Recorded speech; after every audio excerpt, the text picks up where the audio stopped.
அன்பார்ந்த சகோதர சகோதரிகளை இயேசு கிறிஸ்து நாமத்தினால உங்களை நான் வாழ்கிறேன். இப்போ செய்தி நம்ம என்ன பார்க்க போறோம்னாக்கா, நான் ஏற்கனவே உங்களுக்கு சொல்லியிருந்தோம்.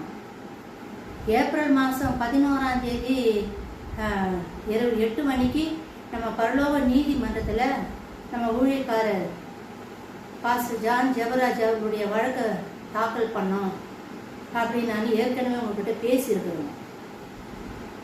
அப்போவே ரிசல்ட் என்னன்னு ஆண்டவர் சொல்லிட்டாரு. ஆனால் அந்த ரிசல்ட் உங்ககிட்ட நான் சொல்லலைங்க. பரலோக நீதிமன்றம் அவரை குற்றமற்றவர், அவர் நீதிமான் அப்படின்னு தான் சொல்லுதுங்க. தீர்ப்பு, பரலோகத்தினுடைய தீர்ப்பு, ஊழியக்காரர் பாஸ்டர் ஜான் ஜெபராஜ் அவர் ஒரு குற்றமற்றவர், அவர் நீதிமான் அப்படின்னு தான் சொல்லுதுங்க. அதனால